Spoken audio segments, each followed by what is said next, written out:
और सीधा रुख इस वक्त की बड़ी खबर की तरफ करने जा रहे हैं। इजरायली मीडिया के हवाले से बहुत बड़ी खबर।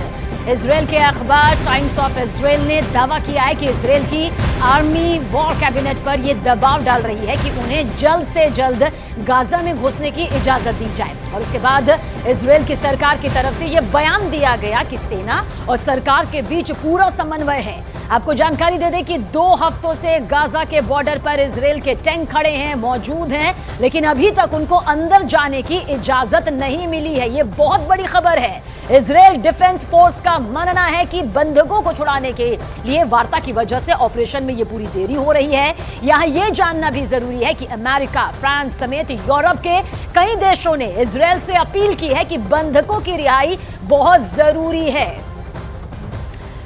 तो इजरायल वॉर ब्रेकिंग के जरिए इस वक्त की सबसे बड़ी खबर आप तक पहुंचा रहे हैं। किस तरह से ये पूरा वॉर जो है नेतन्याहू सरकार पर सेना का दबाव अब इस तरह से सामने आ रहा है, जहां पर गाजा में सेना दाखिल होना चाहती है। इजरायल के रक्षा मंत्री ने कहा कि युद्ध कई महीने तक लंबा खिंच सकता है, लेकिन यह युद्ध कितना खतरनाक होने जा रहा है इसकी पहली तस्वीर अब सामने भी आ चुकी है। इजरायल की डिफेंस फोर्स के कुछ सैनिकों ने गाजा के अंदर छापा मारने की कोशिश की, लेकिन उनको भारी नुकसान झेलना पड़ा। इजरायल की वॉर टेक्नोलॉजी दुनिया में बेस्ट मानी जाती है, यानी कि सबसे बेहतरीन। इसमें कोई शक भी नहीं है, कोई दो राय भी नहीं है। लेकिन असली लड़ाई तब होगी जब हमास और इजरायल के सैनिकों का पूरी तरह से आमना सामना होगा।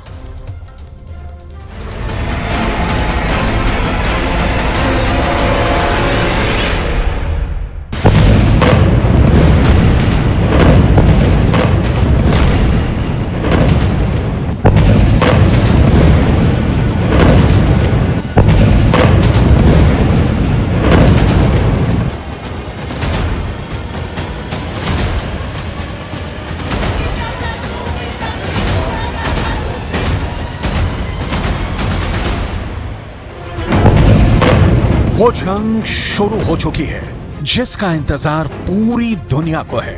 ये हर कोई जानना चाहता है कि आखिर क्या होगा जब इजरायल के डिफेंस फोर्स गाजा के अंदर प्रवेश करेगी। लेकिन गाजा में प्रवेश करते ही, गाजा में कदम रखते ही इजरायल की आर्मी पर गाज गिरी है। गाजा के बॉर्डर में घुसते वक्त हमास के खूंखार लड़ाकों से इजरायल डिफेंस फोर्स की पहली भिड़ंत का नतीजा सामने आ चुका है। गाजा के किसीफोम इलाके के पास इजरायल डिफेंस फोर्स ने छापेमारी की कोशिश की थी, लेकिन वहां अचानक इजरायल की आर्मी पर हमास के लड़ाकों ने अटैक कर दिया।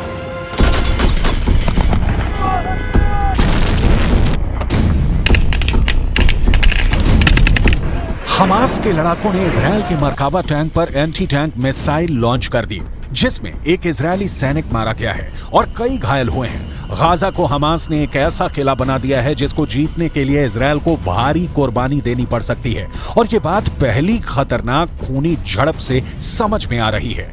अभी 2 दिन पहले ही इजरायल आर्मी के chief of staff Herzi Halevi ने अपने कमांडर्स को संबोधित करते हुए कहा था कि गाजा पर इजरायल के द्वारा की जा रही एयर स्ट्राइक से ये ना समझा जाए कि हमास कमजोर हो गया है। जब इजरायल की सेना गाजा के अंदर घुसेगी तो ये मानकर चलेगी कि हमास को एयर स्ट्राइक में 0 नुकसान हुआ है, तभी आप पूरी ताकत लगाकर हमास से लड़ पाएंगे।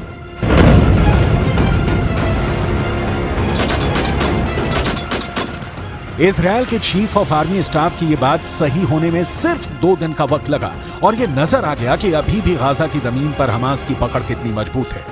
गाजा के अंदर घने इलाकों की गलियों में कैसे खून खराबा होने वाला है, इसकी पूरी तस्वीर समझना जरूरी है। गाजा की गलियों में सीना ऐसी सजी हुई है, अगर इजरायल की सेना गाजा में घुसी तो उसका सामना गाजा के इन लड़ाकों से होगा।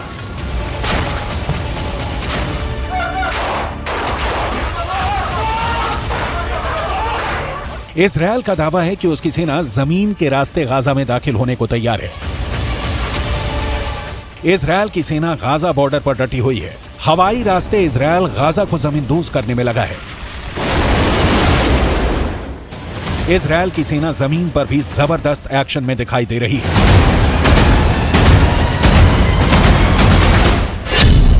इजरायल की सेना की योजना मरकाबा टैंक के साथ गाजा की गलियों में दाखिल होने की है। इजरायल का मरकाबा दुनिया का सबसे सीक्रेट टैंक के रूप में पहचाना जाता है, जिस टैंक के खिलाफ अचूक मानी जाने वाली मिसाइल भी नाकाम हो जाती है। लेकिन गाजा का दावा है कि वो इन टैंकों को भी फोड़ सकता है।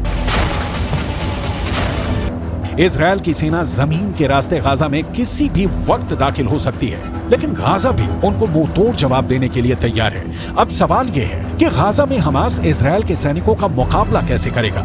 इजरायल की सेना को रोकने के लिए हमास के पास और क्या है? गाजा को लेकर पूरी दुनिया इस वक्त सिर्फ 3 सवाल पूछ रही है।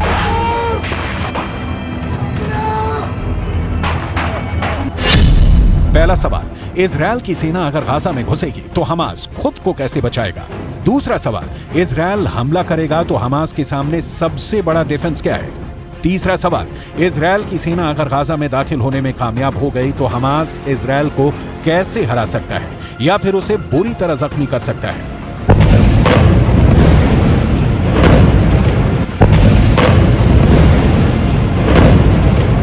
हमास की इस तैयारी को देखिए। ये तैयारी गाजा में स्ट्रीट फाइट के लिए हो रही है। इजरायल की फौज जब गाजा के बीचों बीच पहुंचने की कोशिश करेगी तो उसके सामने इस तरह का चैलेंज होगा। गाजा में हमास के लड़ाके मुकाबला करने को तैयार मिलेंगे।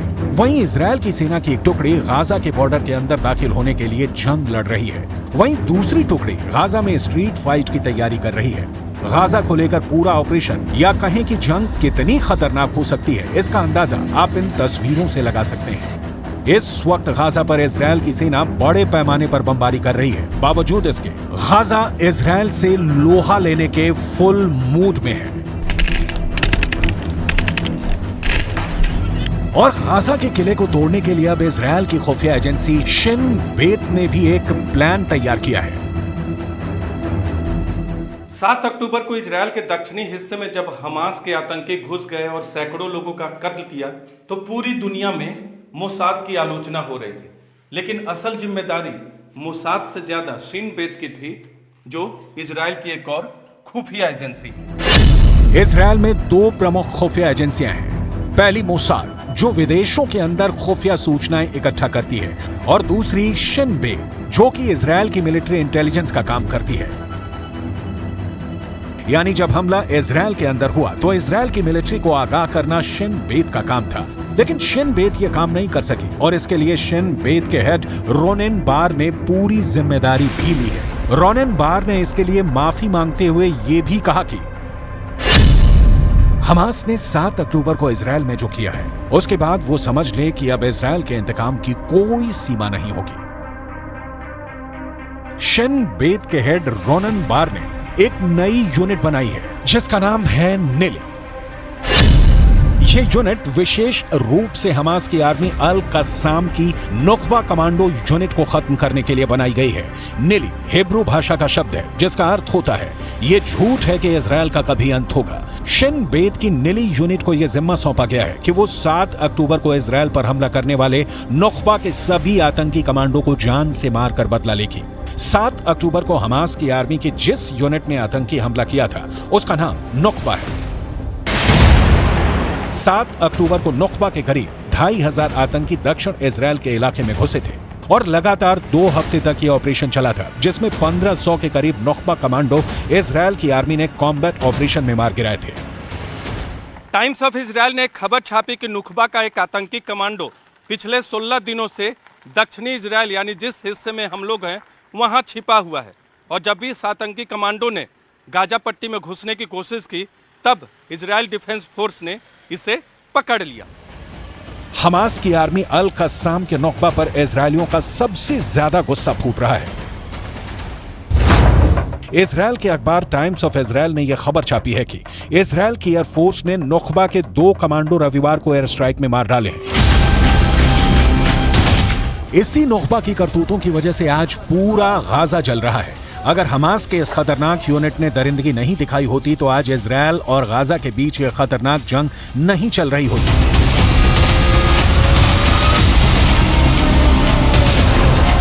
यह इस वक्त की गाजा की ड्रोन फुटेज है। ऊपर से गाजा सीमेंट की इमारतों का कब्रिस्तान नजर आ रहा है। ये घर, फ्लैट, बाजार, दुकान कभी हंसियों से गुलजार थे, लेकिन अब ये सब बियाबान हो चुके हैं।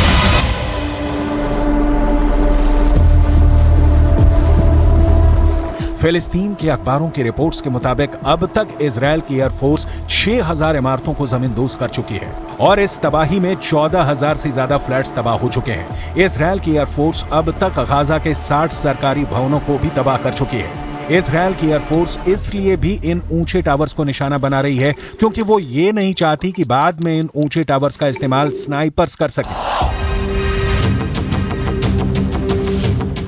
ऐसी तबाही गाजा के अंदर होगी, ये पूरी दुनिया को अंदाजा नहीं था। इजरायल के इंतकाम की कोई सीमा नहीं और गाजा के लोगों के दुख की भी इस वक्त कोई सीमा नहीं है। ये एक फिलिस्तीनी महिला है जिसने इस तबाही में अपना परिवार खो दिया है।